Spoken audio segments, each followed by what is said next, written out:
The blueprint, study my movement, more than the 2 cents. Was losing, now I'm oozing with success. Now I got the tools to beat the stress. I lose cause I'm a step ahead of you.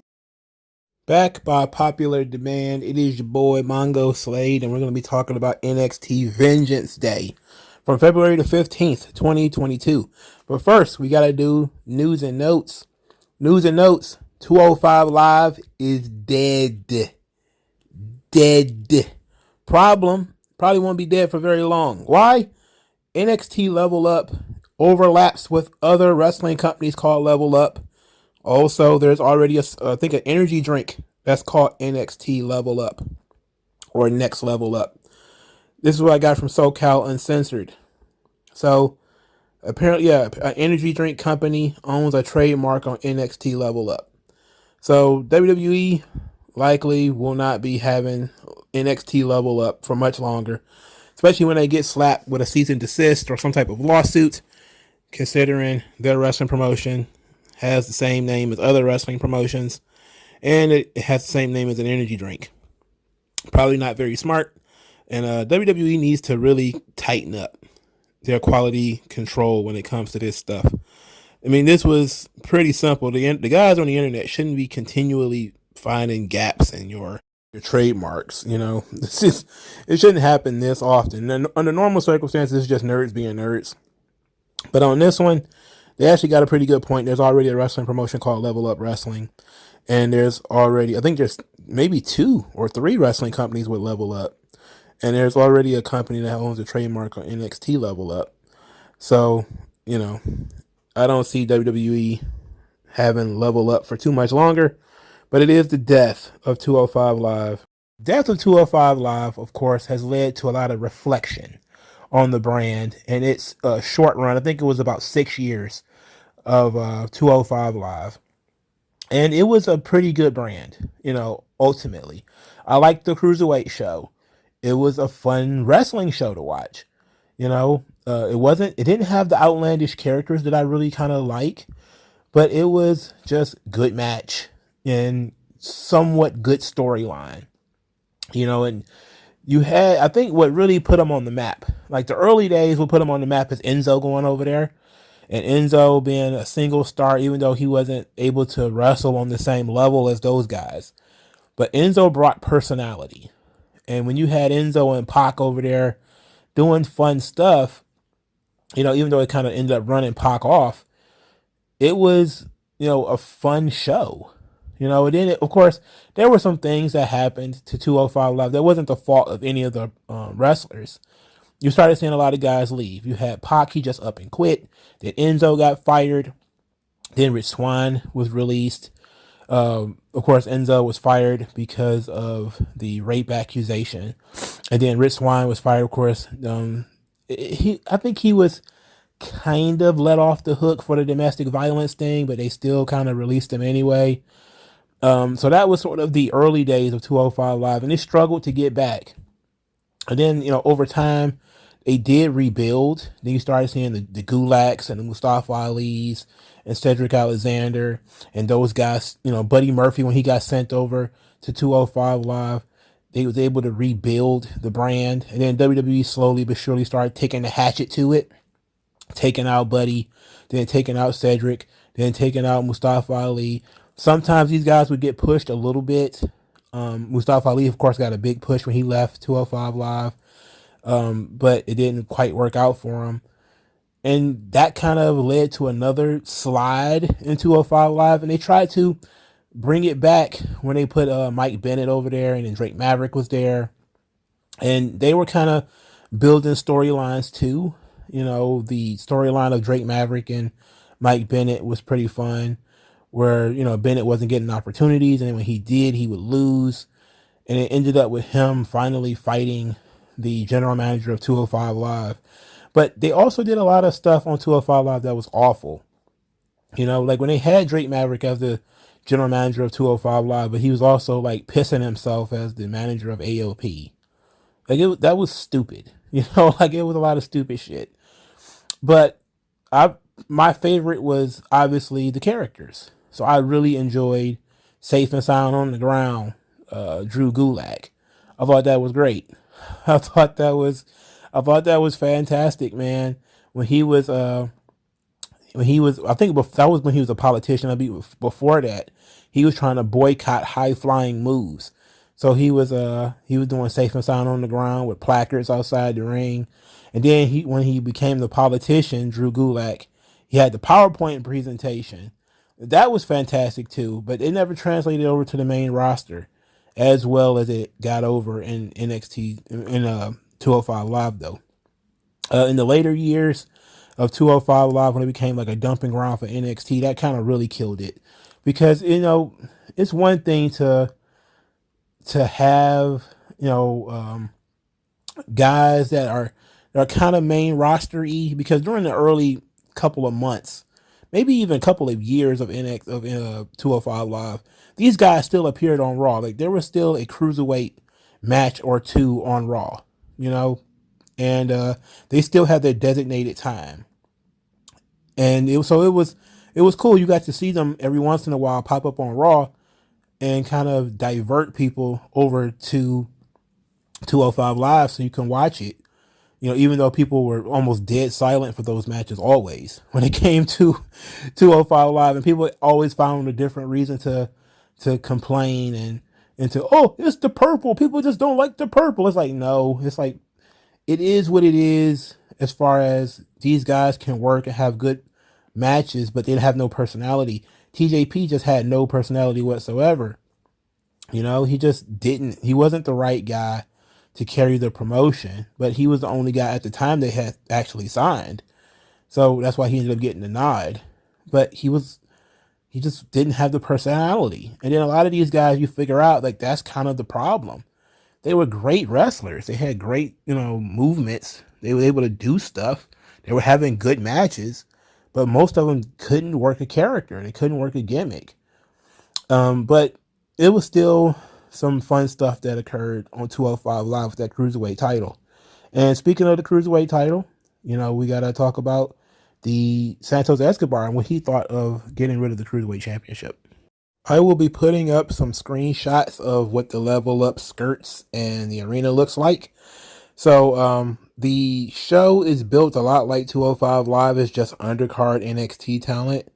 So probably not anything that I'll actually watch. I may actually watch the first episode just to see it, because I want to hear like what the theme song is and everything. And plus, this was very good. Quinn McKay from Ring of Honor is actually one of the announcers, I believe. I'm not sure if she's doing commentary. I'm not sure what she's doing there, but she's under the name Kelly Kincaid. I think Kelly is actually her real name now. With her real name, Kincaid obviously is not. So Quinn McKay ruled in Ring of Honor. She was very like hyperverbal, talkative. She played a really great sort of dorky character. She was also a pretty good wrestler too. I would like for them to do that in WWE. If we can get Quinn McKay to do what she was doing in Ring of Honor in WWE, that would be fun. Where she was kind of the plucky babyface who was getting in the ring occasionally, trying to prove herself and falling short. I love that. I like when you have characters who have different levels to them.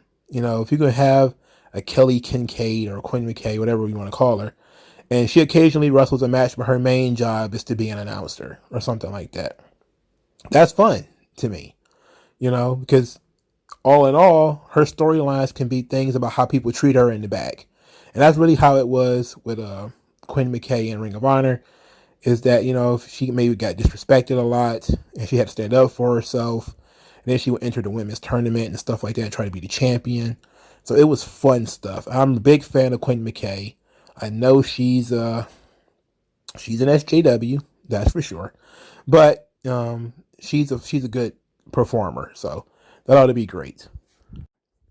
And in addition to that, Santos Escobar was asked about basically the retiring of the Cruiserweight Championship, where he said that it was sad to see because it was a springboard for him. But, it was probably good business, and that NXT does a good job of mixing the heavyweights and the cruiserweights.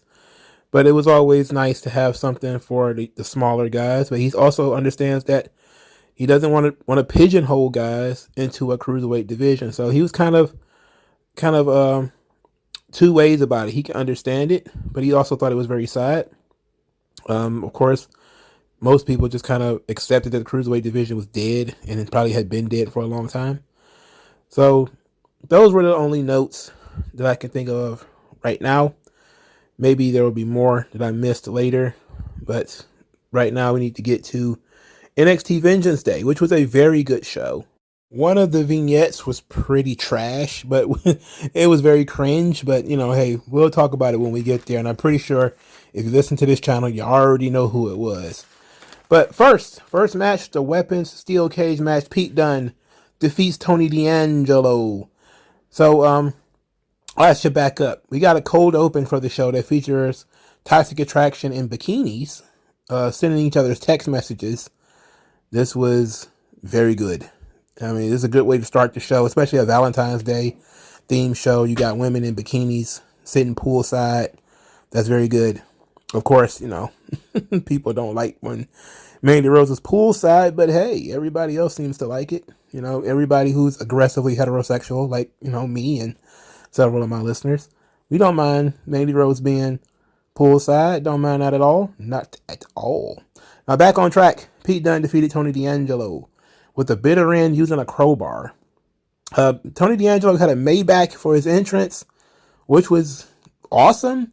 And then Vic Joseph, the nerve of this guy, implies that the Maybach was stolen. The nerve of Vic Joseph. He is not a very nice man. The camera work in this match was very good. I saw, and maybe this should have been a note that I should have talked about, but I figured I was going to talk about it anyway. That NXT was experimenting with putting cameramen in the ring. And I said to myself, like, how the hell would that even look? It sounds stupid. It sounds like a stupid thing that Vince would do.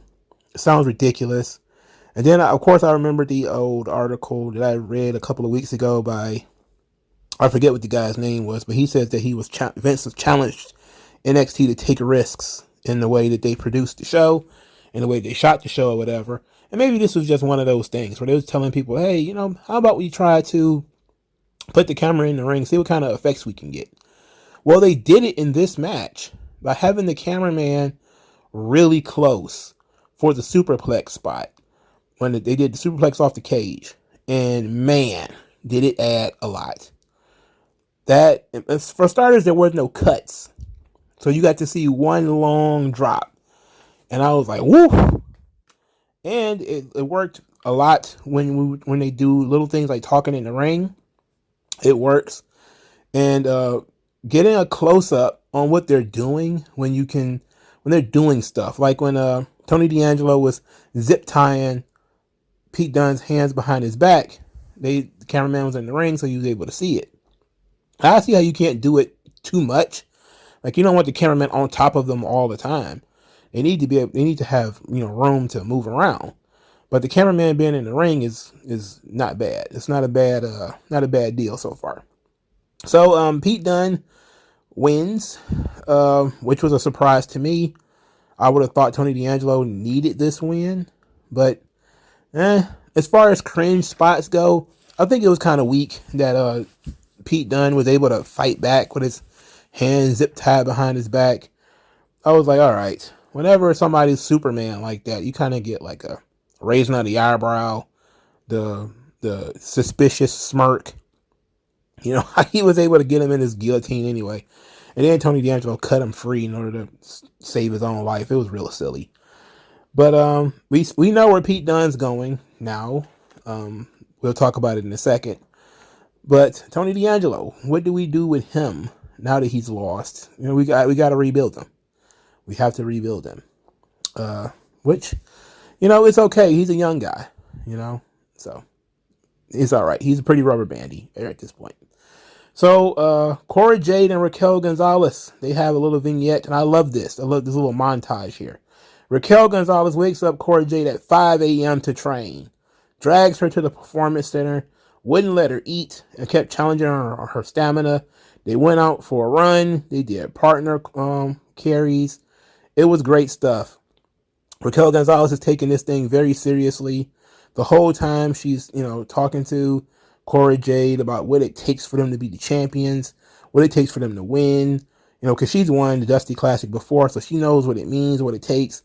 And Cora Jade was the person who picked this team, but it's kind of whiny. She's like, can we do it at like 10? And then she also was trying to eat and, was talking about how, she wanted to take a break and all this kind of stuff. Like, she didn't really want to do the work. And you kind of was like, okay, I see. You're going to have this system where Raquel Gonzalez is going to whip her into shape. And eventually, the damn tournament starts next week. So I was like, maybe we did get one more week where Cora Jade kind of snaps into it. And now she's, maybe at the end of this thing, she's waking Raquel Gonzalez up, So I really like this. I really like this. I thought this is the kind of stuff we need to be doing on the main roster. This is great television. Now if they had more time, we could have told a longer, more intricate story with this.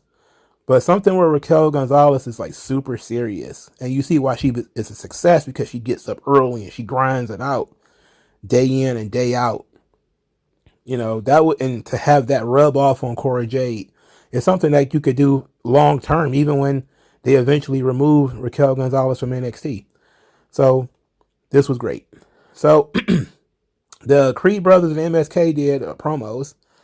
The Creed brothers said that money doesn't make them, and that they hit the weights and they hit the bags and they hit everything. And Bivens says that MSK, the only thing they hit is still illegal in 13 states. MSK said last year they were the new kids on the block. Now they're the vets, looking to go back to back and expected to go back to back. The Creed brothers versus MSK in the Dusty Cup finals was a pretty good match. Bivens gave the Creed brothers a pep talk before their walkout, and MSK had a mixture of their theme with the Dusty theme, which was pretty wild. Back up a little bit. Bivens had the Cena Never Give Up towel. It was gray, by the way, a non-Cena color. How dare you have a Cena merchandise with no color on it? But it says on the other side, nah, you should. So MSK did all of their stuff. They do all of the flips whatsoever. And the Creed brothers managed to survive it, and they win with the basement lariat. This was great. The Creed brothers are the Dusty Cup champions. Will be facing Imperium at Stand and Deliver for the tag team championships. This was very good. The right team won because the story that they're telling makes perfect sense here. And Diamond Mine also needed a big win. It's been a while since somebody other than Ivy Nile actually won in Diamond Mine, won a big one. So they needed that big win. So the Creed brothers winning was great. Perfect decision making. MSK, make them start from the bottom. Make them start all over again. Make them have personality. For Christ's sake, make them get some personality. And stop being so fucking cringe. Ugh. All right. The second match on the show was Toxic Attraction defeating Indy Hartwell and Persia Parada to maintain the women's tag team championships. So I liked that the entrances had roses falling from the sky for Toxic Attraction. That was pretty sweet. A lot of the guys in the front row was like,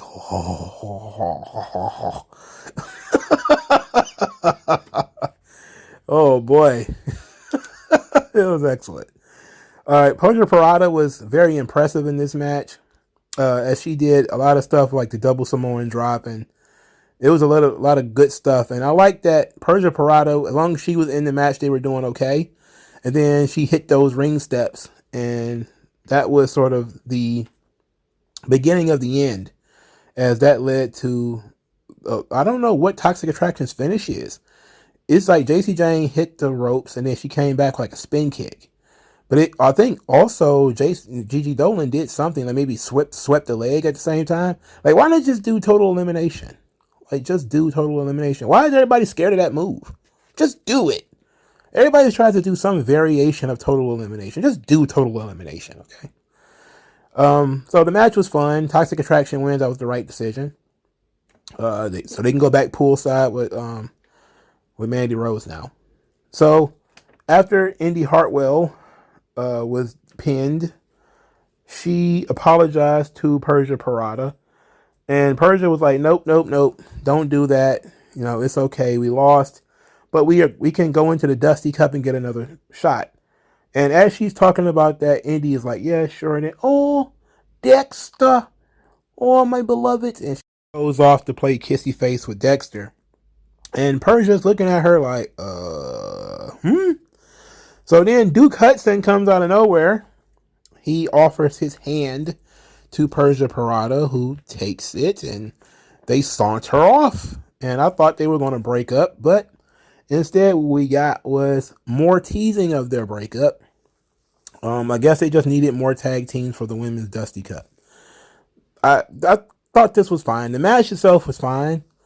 Persia Pirotta is so impressive. She is super impressive. Indy Hartwell is okay, but Persia Pirotta is the one. Like, when it comes to being somebody that they can push as a solo star, Persia Pirotta is going to be the one. Like, she's going to be it. As soon as they, turn her heel and turn her loose, if they find the right character for her, she's going to be the one. She's pretty damn good. Hanging out with Duke Hudson, I don't know. I don't know about that one. Duke Hudson, well, of course they're planting the seeds for it to be Duke Hudson and Persia Pirotta versus Indy Hartwell and Dexter Lumis. Not thrilled by that, but whatever. All right, so let's move on. Amari Miller is hanging out with Wendy Chu. They're buddies now. Amari Miller apparently got in on some of that sweet credit card fraud that Wendy Chu perpetrated the other day.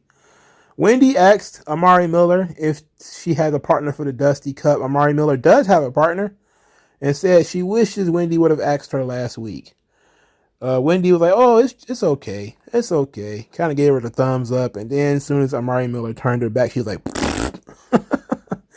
so she went looking around for a new partner. She just asked the first person she came across, which is Dakota Kai, who was suspiciously talking to herself and hanging out in the metaverse, I guess.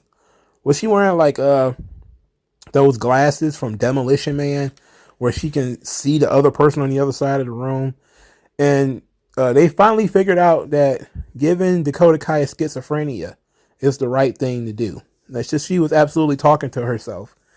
And Wendy Chu, who is actually very cute. She's a pretty cute lady. I hate the gimmick, but she's pretty cute. She asked Dakota Kai to be her partner. Dakota Kai said no, really. Then Wendy Chu kind of tried to sweet talk her into it. And Dakota Kai started to argue with herself about it. And Wendy Chu said, well, when you two figure it out, you let me know. But it's going to be fun to be on my team. And I was like, I don't know about the schizophrenia gimmick, but I guess it's something, I guess it's something. What do you do if you're Dakota Kai, really? I mean, what do you do? Like, she's never going to be the NXT Women's Champion, at least no time soon. She has had the experience of doing a couple of matches on main event, doing some dark matches. They didn't pick her up and bring her up to the main roster. So now she's kind of stuck in NXT. And it's like, what do you do? What do you do? So it's a tough question. Like I said, she's the ghost of NXT past. She's just stuck in this joint. Now she's talking to herself like, oof. So Grayson Waller, cop caller. He tells the cops that LA Knight has been harassing him for months. Leaves Sanga in the parking lot, because that's smart, to have the cops go with him. When they went into the ring, Grayson Waller decided to snitch all over LA Knight about him breaking the PPO. So Grayson Waller, cop caller, told the cops, hey, he broke the PPO. Then, our boy LA Knight came out there, showed the cops on the paperwork where Grayson Waller also violated the protection order, because sure, he broke it, but Grayson Waller also could not touch him. And the cops walk away. This was very funny, because Grayson Waller, cop caller, says to him, in Australia, it's one way. Like he didn't know how restraining orders work in the United States. So that was funny. So he's trying to get the cops to come back. And LA Knight's like, oh yeah, I'm about to beat his ass. So LA Knight, of course, kicks his ass. Sanga finally marches down to the ringside and just to catch Grayson Waller getting thrown over the top rope. And LA Knight is finally going to have a match with Grayson Waller next week. So this was fun. Grayson Waller tried to tattletale on LA Knight, ended up blowing up in his face. So that was fine. Waller kind of needs to win this match, though. You know, like we're in a position right now where this kid was one of the hottest dudes in NXT for a little while. And one little loss to AJ Styles kind of derailed him for what seems like a month now. And now he's, has an opportunity to get back on track. Now, to be quite honest, if Grayson Waller is not going to be the champion or a champion or something, you do have to ask the question of why does he need to have so much momentum? At the same time, you do want to give him as much momentum as possible, because I think that he probably is going to be the guy that's going to end up taking the belt off of Braun Breaker, because it just seems like that's what they're centering him for. And that's fine, but he needs like big match wins, and he's already got like one big match loss, and well, he got several big match losses, so he needs a big win, and I think he needs to beat LA Knight. Of course, not clean, but he needs to beat LA Knight. LA Knight doesn't lose anything for losing this match. LA Knight, though, is nailing this babyface role. He is probably one of the most overdues on the entire roster. That includes Raw and SmackDown. He is super over. I think people are boiling for LA Knight right now. So that will be the only reason you would probably have LA Knight win, is because the people are so behind him. And the people want him to beat up Grayson Waller so bad. So that's going to be a very good match. I wonder what way they're going to go with it. Hopefully they go the smart way. And they have Grayson Waller win, unless there's a plan for LA Knight after this. You never know what they're thinking. All right, so for the cringe segment, Jensen, whatever his name is, Brooks Jensen, he went on a date with Kaden Carter, to which Kaden paid for herself and told him he was like a little brother to her. And Jensen didn't understand it. He thought it was a good thing. Briggs then told him, not only do you owe me money, because I had to take out Casey Catanzaro and take her to the movies and to everything, but you also did not get anything more than a hug, and you're in the friend zone. He didn't know what that meant. He thought that, hey, being like a little brother to her was a good thing. So they talked to the waitress, who I'm guessing we're supposed to know who that waitress is, even though I don't know. I have no idea. And Briggs asks her about it, and she tells Jensen, well, it's good because you'll probably have a friend for life. And he was like, friend? She was like, yeah, friend. And he like, no! And like his head just like plops right onto the goddamn bar. So we all laughed as young Jensen, who was apparently a bumpkin, I'm guessing 21-year-old bumpkin from Alabama who doesn't know anything about girls, didn't know about the friend zone, he didn't know it existed, and now he knows. I mean, they are painfully horny on NXT. I mean, it's like they must just walk around holding their junk all day. Like, oh, please. I want to smell your panties. Jesus. But Jensen looking like a loser. Once again, he doesn't deserve pussy. So, screw this kid. He's a fucking loser. All right? He's a fucking loser. What kind of cowboy is he? What kind of trucker is he? He needs to be a manly man. He needs to go honk something. He needs to go home with something. You need to, get a couple of good Michelobes in you. Go on down there to the bar and see what's what. Cast your net and see what comes out of that joint. But I'm pretty sure you won't like it. Pretty sure you ain't gonna like it. But whatever. I hate Briggs and Jensen. I hate them so much. Ugh. They're as bad as MSK. They're terrible. All right, Tommaso Ciampa had a backstage promo who says that he's been spending 6 years building his brand, and people have been acting like he's been toiling in the minor leagues. They think they're better than him, and he of course singled out Dolph Ziggler, who spent all this time on Raw and SmackDown. He says they mistake my loyalty for fear, but I want the NXT championship, the same one that Dolph Ziggler wants. And if Dolph Ziggler thinks he's going to be able to get it, you got another thing coming. So this was a nice little setup here for what will take place later in the night.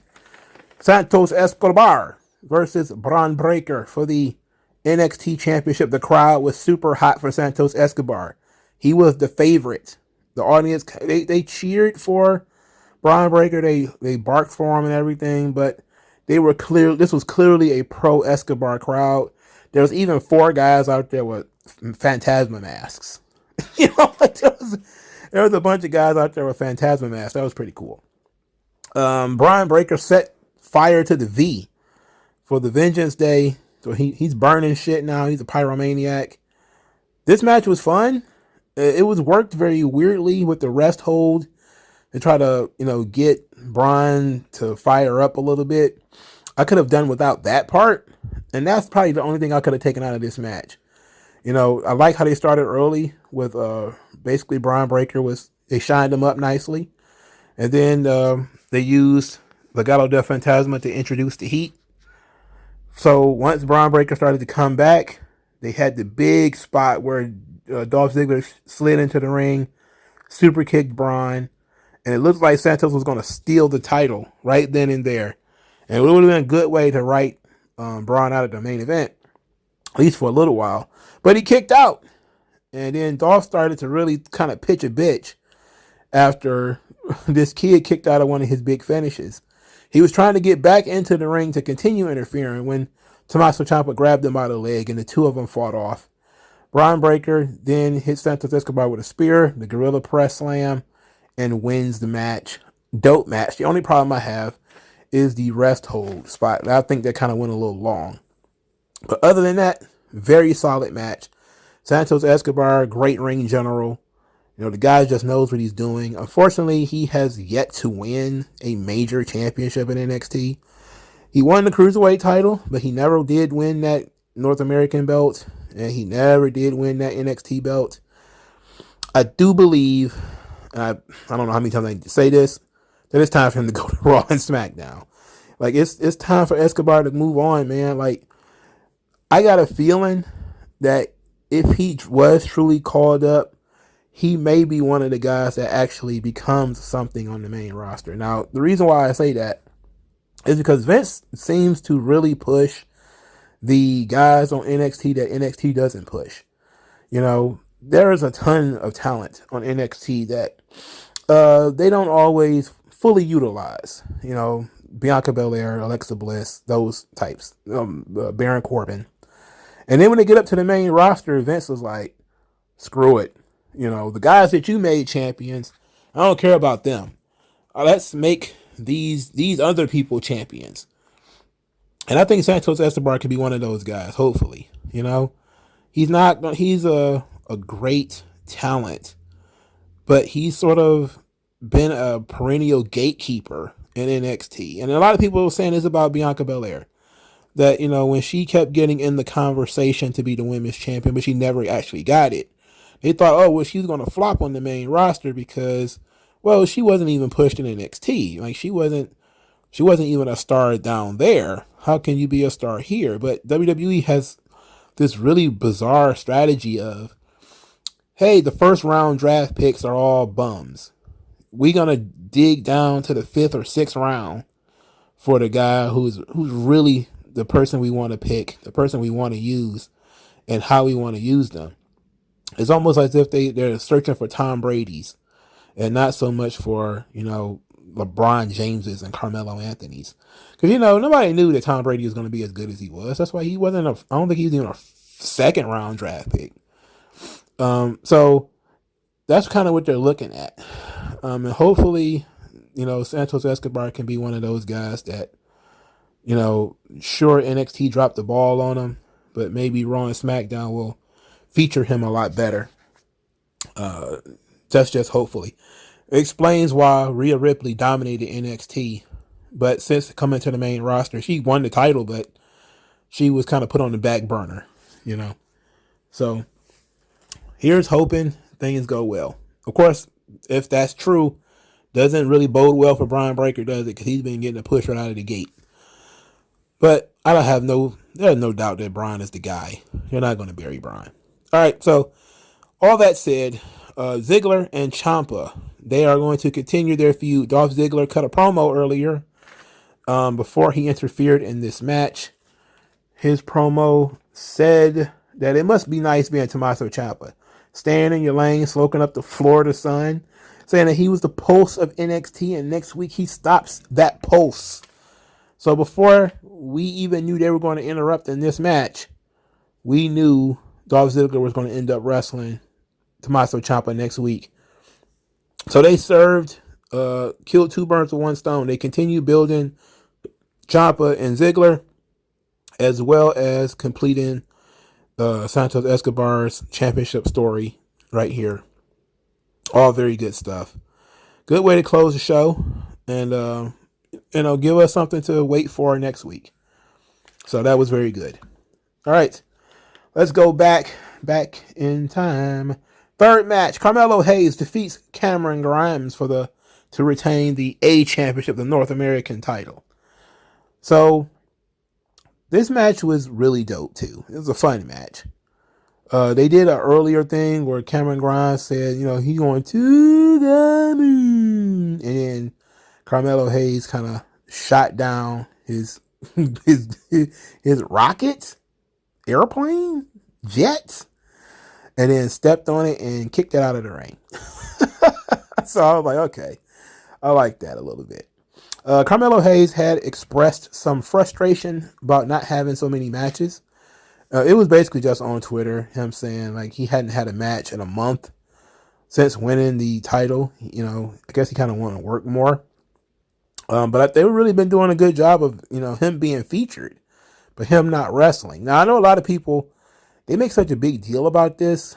The Intercontinental Championship, Charlotte, the North American title, like when Swerve had it, about these belts not being defended every single week or every other week. There's something to be said about letting contenders be built and not just doing random contenders matches. Like, who really gives a shit if you're beating people who are not over, not really, and who nobody truly believes has a chance to win? That's it's nice to say, oh, you can just be defending the title every couple of weeks, but it's like not everybody is worthy of a title shot. Sometimes people are doing other things, and a title match will really just kind of get in the way, or there's somebody who shouldn't be losing, so why put them in that position? The champion probably needs to do more character stuff anyway. So I'm okay with it. Like sometimes it goes too long, like Nakamura, with his injury and everything, it went too long. And I will even admit that. But sometimes it's not that bad because you're telling a story and you want to build the contender. Like when Escobar was challenging for the North American title, therefore Swerve was not wrestling anybody else. It's like we're building a contender here. We're not just, having him sit in a corner with the belt. You don't have to defend the title every fucking week or every other week or, maybe within that 30 days, sure, but not every month. It's not really necessary. I know that, part of what's the issue is that they've kind of gotten used to the years of you have to defend the title every 30 days. WWE has gotten very lenient on that. I think the Brock years kind of made people real lenient on that whole 30-day thing. That you build contenders. You let the story unfold, and then you utilize the title in an appropriate way. But like I said, you can't go too far. All right. So Carmelo Hayes continues after the match. Pete Dunne approaches him, congratulates him for being the champion. for now. So it seems that we know what's next for Carmelo Hayes. It will be Pete Dunne. All right. That's good. I like that. So now we're going to take some time to build some heat between these two guys. It may take a month, may take a couple of weeks, because I'm guessing Stand and Deliver is right around the corner. We don't know if that's going to be a 1-day affair or a 2-day affair yet. I think, was it last year that it was 2 days? It was 1 day on NXT and then the next day was on Peacock. They should do that again. I say go for it. So, let's do that. And I like this idea, though. This is good strategic booking here. Cameron Grimes definitely needs, I don't know what else he's going to do. He's in that position with LA Knight and Dakota Kai and, the ghosts of NXT past. It's like, all right, he was a heavily featured guy in the black and gold. He's still there in the 2.0. But, can Cameron Grimes make the transition to Raw or SmackDown? I definitely think that Cameron Grimes can work. He got a great character, great personality. Not sure if Vince will like his body type or whatever.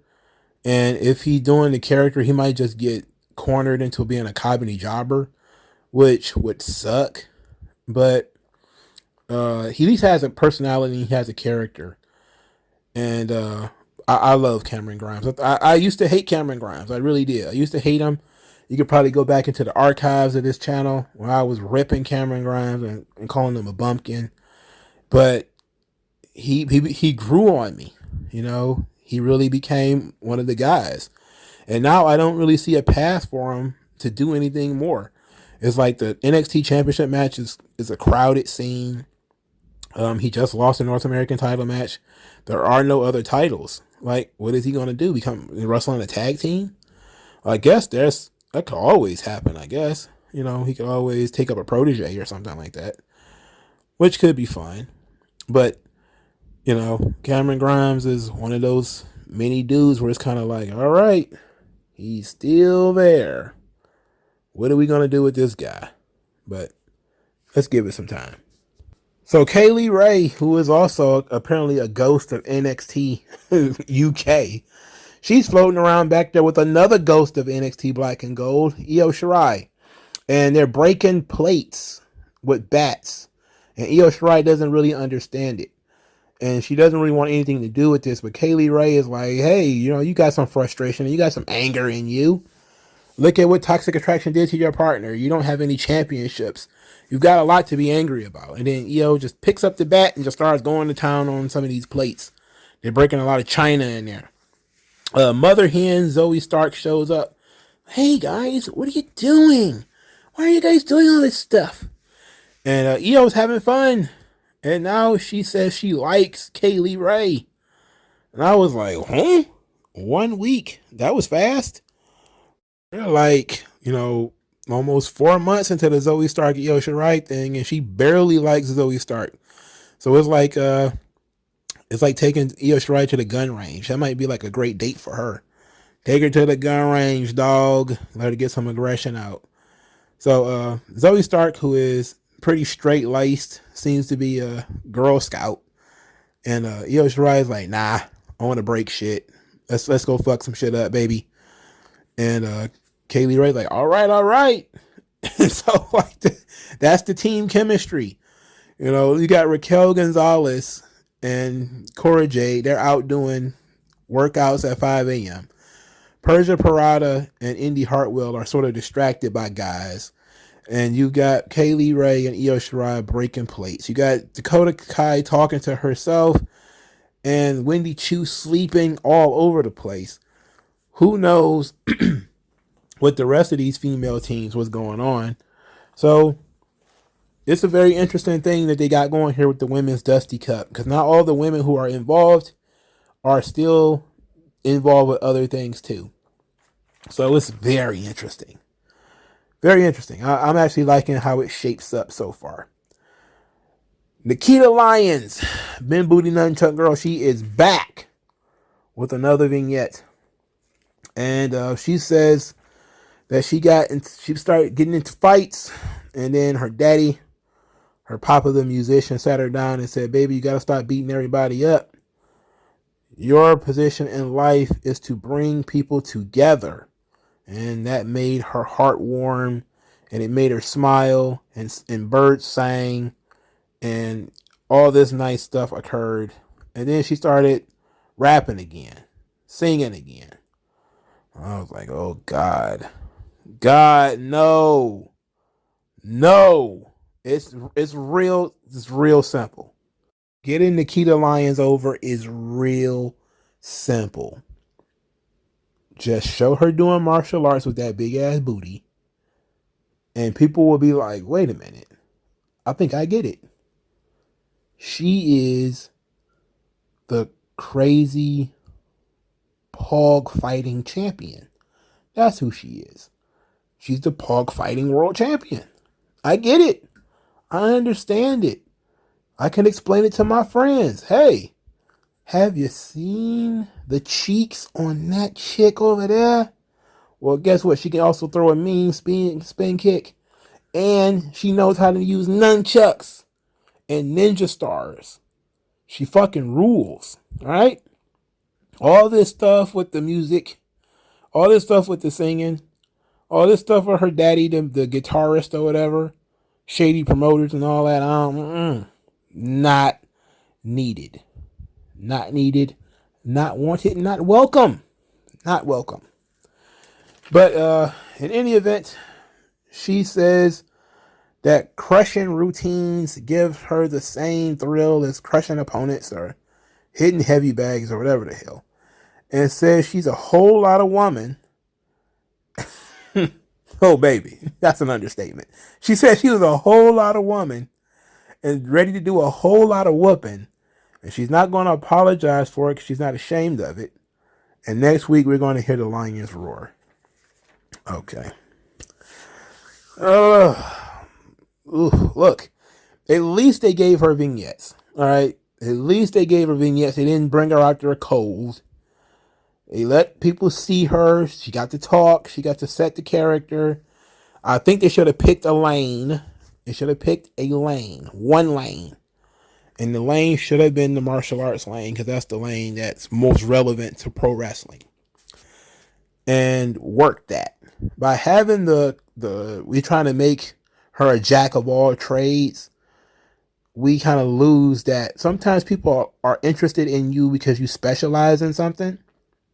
So, and you know, it's like, hey, you know, yeah, I know how to play blackjack, I know how to play poker, I know how to shoot dice, I know how to yada, yada, yada.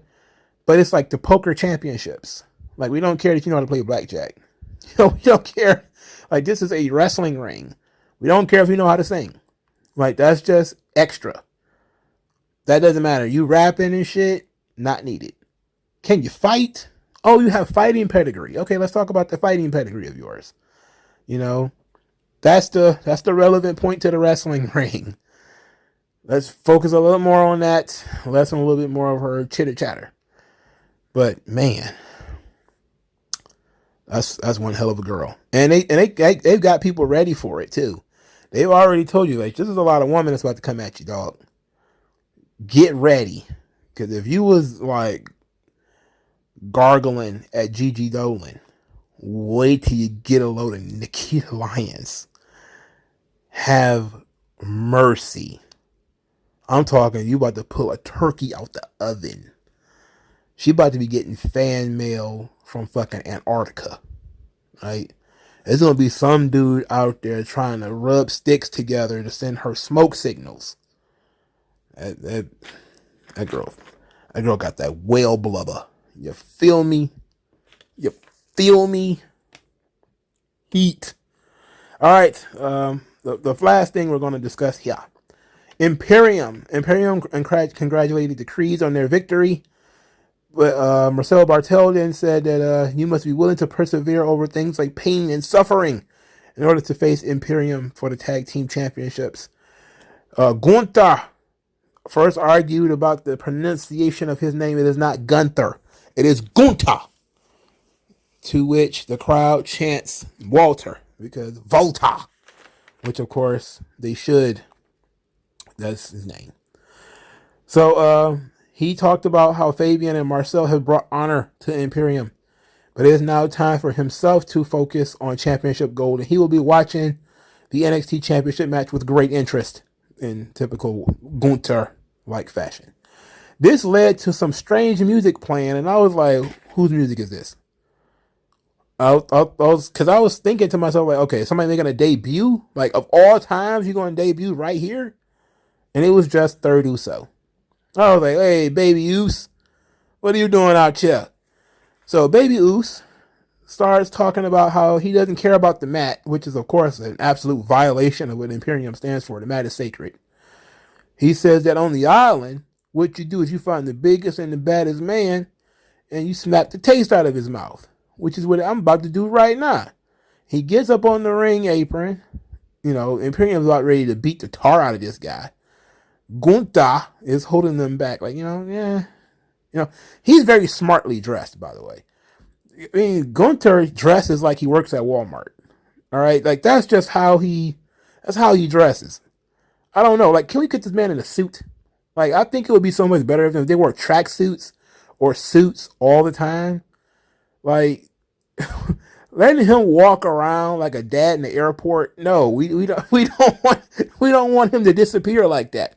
We want to accentuate Gunther. We want to accentuate him. He should always look like somebody who is ready to fight, or somebody who is about his business.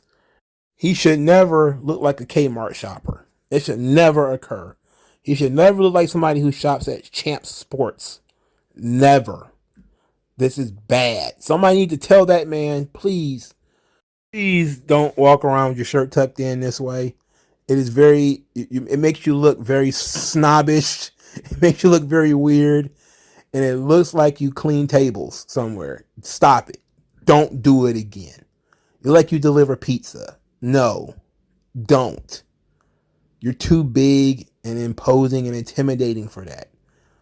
Help this man out. Help him out, please, Sean. I know one of your good eyes, you can see that he was walking around like this. No. And Marcel has to know better. I know Fabian knows better. He's a fucking Italian. All right. I know he knows better. Anyway, Solo Sikoa came out there and threatened to smack Gunther in the face. Gunther kind of told his boys to stand back. Solo Sikoa smiled and went the exact wrong way when it comes to smacking Gunther in the face. Like, you can't smack his face from the ring apron. Wait a minute, you can't smack his face from the floor. Wait a minute, you can't smack his face from the ramp. Wait a minute, you did the entrance way. Where you going? I don't know. I thought you was going to smack this man. I thought you was crazy for a second. And Vic Joseph is on commentary like, I don't know what's gotten into Solo Sikoa. I'm like, he's smarting the fuck up. That's what got into him. He saw this. He saw this angry soccer dad coming towards him. He was like, you know what? Nah, pass. I'm gonna go the other way. No, man, no way, man. I don't know. If this ends with the Usos coming down there to help him out, that would be great. If they're gonna be the next people to show up, that's gonna be great. Because he's gonna need some backup in order to fight Imperium. Because otherwise, they just about to paintbrush the shit out of his chest. And that's going to be a very bad day for young Solo Sikoa. Because Gunther's going to beat the tar out of this guy. Can't wait for it. But I like this segment because Walter gave his boys some credit. And then, gave himself a mission, And he is on the outside of the NXT Championship picture. That, at this point, Santos Escobar is still the number one contender, but now he's out of the picture. So Escobar is gone. Ziggler is in. Ciampa is in. It's still very crowded. But Gunther is about to walk his way in. He's going to be in this scene a little quicker than I thought. But it works. I think clearly it's the right decision to have him on this track. Solo Sikoa being in this position, though, I don't know. And I really wish I really wish I knew what he meant when he talked about on the island. He like Samoa? Like y'all Samoans just walk around smacking each other? Speaking of which, have you seen the Maori warriors of like New Zealand on the porch of like the steps of their government doing the haka like ooh ah? I was like, holy shit.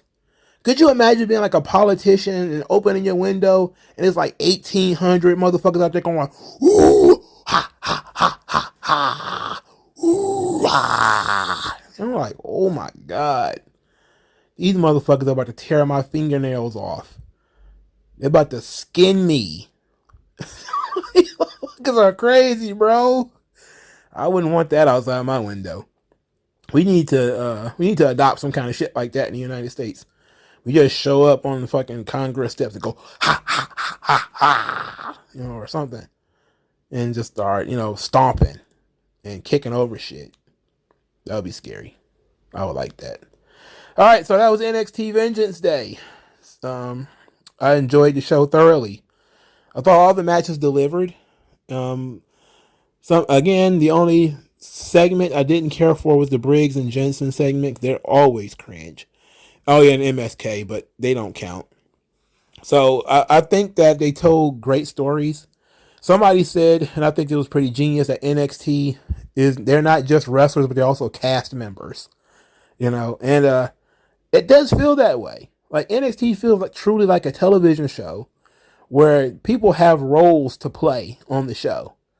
And they actually act out those roles and you get full character arcs. And there's relationships and people interact with one another. It's not an island. It doesn't feel like these people never interact with these people and these people never interact with these people. Like, that's always a very good thing for a wrestling show, is that everything feels cohesive. Like anybody could bump into anybody. It just hasn't happened yet. So it's a very fun show. NXT remains my favorite wrestling show of the week. It all goes downhill from here. Like, share, and subscribe. I'll talk to you guys later. Peace. Skin tone, so why attach yourself and piggyback the wealth you didn't earn or lack yourself? I'm telling you to own up to your own success and failures. It's a